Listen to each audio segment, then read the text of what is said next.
Haleluya, puji Tuhan.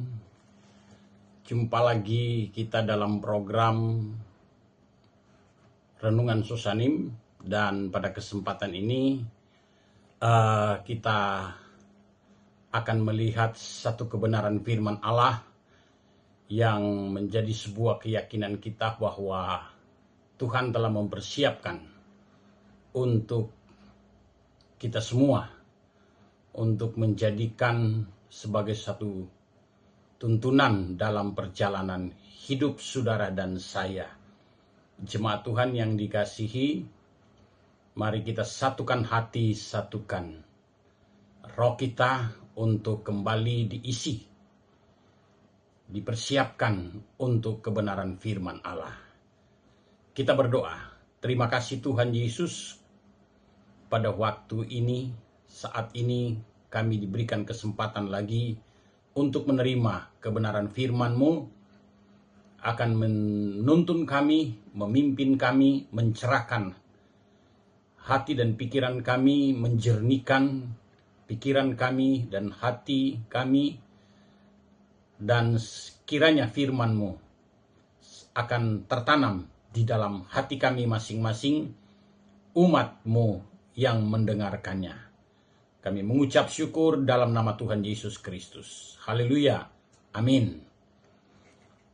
Mari kita membuka di dalam kitab Efesus pasal yang kedua. Kita akan membaca pada ayat yang ke-11.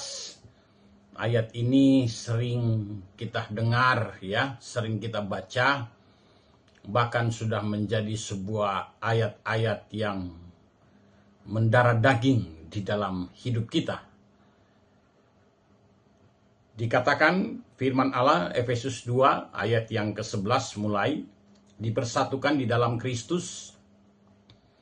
Karena itu ingatlah bahwa dahulu kamu sebagai orang-orang bukan Yahudi menurut daging, yang disebut orang-orang tak bersunat oleh mereka yang menamakan dirinya sunat, yaitu sunat lahiriah yang dikerjakan oleh tangan manusia, bahwa waktu itu kamu tanpa Kristus tidak termasuk kewargaan Israel dan tidak mendapat bagian dalam ketentuan-ketentuan yang dijanjikan, tanpa pengharapan dan tanpa Allah di dalam dunia.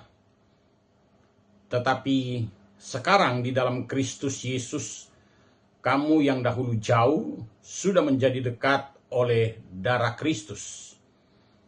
Karena dialah damai sejahtera kita yang telah mempersatukan kedua pihak dan yang telah merubuhkan tembok pemisah, yaitu perseteruan.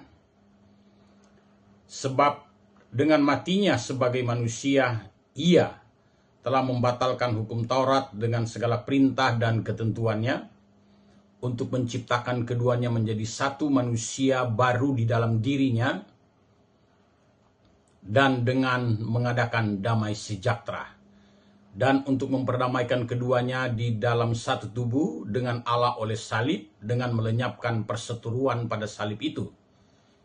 Ia datang dan memberitakan damai sejahtera kepada kamu yang jauh, dan damai sejahtera kepada mereka yang dekat. Karena oleh Dia kita kedua belah pihak dalam satu roh beroleh jalan masuk kepada Bapa. Demikianlah kamu bukan lagi orang asing dan pendatang, melainkan kawan sewarga dari orang-orang kudus dan anggota-anggota keluarga Allah, yang dibangun di atas dasar para rasul dan para nabi, dengan Kristus Yesus sebagai batu penjuru. Di dalam Dia tumbuh seluruh bangunan rapi tersusun menjadi bait Allah yang kudus di dalam Tuhan. Di dalam Dia kamu juga turut dibangunkan menjadi tempat kediaman Allah di dalam roh. Puji Tuhan. Saudara yang dikasihi Tuhan, jemaat Allah yang berbahagia, yang dipenuhi dengan damai sejahtera, dipenuhi dengan sukacita. Inilah yang disebut sebagai gereja. Dalam pembacaan ini, kata lain daripada apa yang telah kita baca, kita dipersatukan di dalam Kristus oleh darah Kristus menjadi warga kerajaan Allah. Dan kalau kita terjemahkan di dalam kehidupan kita sehari-hari ini adalah kita telah menjadi sebuah bangunan, menjadi satu tubuh di dalam Kristus, atau menjadi satu gereja. Dan kalau kita berbicara tentang gereja, maka kita harus tahu fungsi gereja itu untuk apa, bagaimana ia menjalankan, dan bagaimana ia mengimplementasikan fungsi-fungsi yang ada di dalam gereja tersebut, bukan hanya secara administrasi, secara organisasi, tetapi lebih kepada substansinya. Kita disebut di dalam firman Allah adalah sebuah gereja yang bersifat universal, gereja yang dimana substansinya adalah sebagai organisme. Maka kita harus lebih memahami, kita harus lebih mengerti secara mendalam tentang fungsi gereja. Gereja itu harus berfungsi dengan baik. Gereja harus dapat, ini yang diharapkan ya, dengan kehadiran gereja, gereja diharapkan harus dapat mengubah kehidupan seseorang dari yang tidak baik menjadi lebih baik. Harus dapat mengubah hati demi hati, dari yang memiliki hati yang mudah cemburu, dari memiliki hati yang keras, sehingga dapat memiliki hati yang lembut, dari memiliki hati yang yang tidak peka, sehingga bagaimana supaya memiliki hati yang peka. Itu fungsi gereja yang harus gereja jalankan, ya, membuat hati-hati daripada orang-orang yang sudah ada di dalam komunitas tersebut, yang tadinya hati yang keras menjadi lembut, hati yang tidak peka menjadi peka, dan sebagainya. Kemudian dia harus dapat mengubah dari jiwa demi jiwa, hidup demi hidup, dan lain sebagainya. Mengapa? Kalau kita mengambil kesimpulan daripada semua pembacaan kita pada saat ini, gereja itu merupakan agen. Agennya apa? Gereja adalah agen misi penyelamatan dari Tuhan.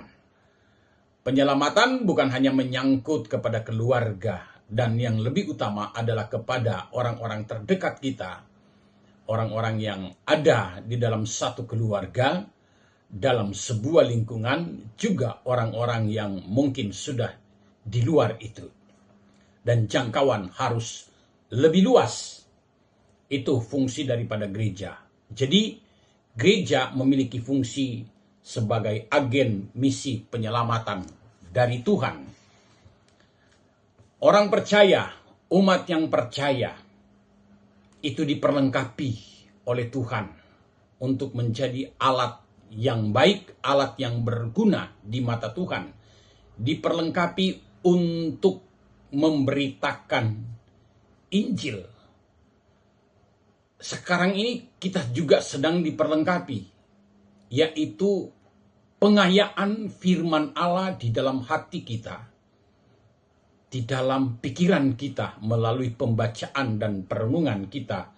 Pada saat ini kita sedang diperlengkapi melalui ilmu, melalui sebuah pengetahuan yang benar, pengetahuan tentang firman Allah. Kita sedang diperlengkapi. Nah, untuk apa? Untuk memberitakan firman Allah, memberitakan Injil, sehingga yang diharapkan, yang hilang dapat kembali lagi, yang sakit hati, yang kecewa, yang marah-marah, yang mudah tersinggung, yang meraju. Nah, saudara, semua dapat dirangkul kembali masuk di dalam komunitas sebagai keluarga, warga negara kerajaan Allah. Masuk dalam komunitas gereja. Dan Allah lah yang dapat dipermuliakan di sana. Bukan kita sebagai personal, tetapi Allah lah yang dipermuliakan. di dalam kita mengimplementasikan fungsi-fungsi gereja tersebut. Ada banyak fungsi gereja tersebut, tetapi tidak semua yang dapat kita jelaskan secara detail di sini. Saya hanya mengambil inti-intinya saja, bahwa kita harus bisa menunjukkan sebagai gereja, sebagai warga kerajaan Allah, harus berfungsi dengan baik. Peran gereja, peran hidup saudara dan saya. Gereja yang berfungsi dengan benar itu melebihi daripada sebuah lembaga pendidikan. Gereja yang baik, gereja yang berfungsi dengan benar itu melebihi daripada sebuah pemerintahan. Saya katakan melebihi daripada sebuah pemerintahan. Bahkan gereja yang baik, gereja yang berfungsi dengan benar, gereja berfungsi dengan baik itu dapat melebihi daripada sekedar rumah sakit terbaik dimanapun. Mengapa demikian? Ya, karena saudara yang dikasihi Tuhan, gereja itu memberitakan tentang kekekalan. Gereja memberitakan tentang penyelamatan yang besar yang berujung kepada sebuah kekekalan. Itu gereja, kita perlu catat saudara. Ulangi saudara. Gereja memberitakan tentang penyelamatan dari Tuhan. Dan yang lebih besar, gereja adalah memberitakan tentang kekekalan.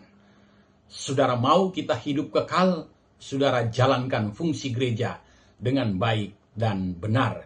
Karena dia memberitakan tentang kekekalan tersebut. Nah, dan posisi sekarang ini, posisi inilah gereja menjadi sebuah harapan bagi dunia. Menjadi sebuah harapan bagi masyarakat kita. Bagi lingkungan. Apa peran gereja di dalam kehidupan masyarakat? Ya, kita tunjukkan. Mari kita berinteraktif. Mari kita bersosialisasi di dalam masyarakat. Tentang kita dalam hubungan kita mengimplementasikan fungsi-fungsi gereja. Yang paling tidak saudara, saya selalu katakan mengajak kepada rekan-rekan yang lain di komplek ini, mari kita untuk menjadi paling tidak lilin-lilin kecil dulu di dalam lingkungan kita. Itu merupakan bagian daripada fungsi gereja yang tidak bisa dilalaikan, tidak bisa diabaikan. Jadi mari saudara, supaya benar-benar gereja itu menjadi sebuah harapan bagi dunia, menjadi harapan bagi orang banyak. Karena gereja, info terpenting di sini adalah gereja terbentuk dan disatukan oleh darah Kristus, seperti yang kalau kita baca di dalam ayat-ayat tadi. Nah, jemaat Efesus, saudara, berasal dari latar belakang yang sangat beragam. Ada orang-orang Yahudi, ada juga orang-orang yang non-Yahudi. Tetapi semua mereka dipersatukan di dalam darah Kristus. Ya, misalnya kita lihat ayat yang ke-11 tadi dan seterusnya. Nah, dan mereka setelah dipersatukan oleh darah Kristus, ternyata mereka mengalami yang namanya damai sejahtera. Damai sejahtera itu diberikan ketika seseorang setelah dipersatukan di dalam Kristus. Kemudian mereka akan mengalami sukacita, mereka akan mengalami damai sejahtera yang berasal dari gereja. Oleh sebab itu, ya, jangan menjadi gereja yang menonjolkan perbedaan. Tetapi mari jadilah gereja yang selalu menonjolkan kesatuan di dalam Kristus.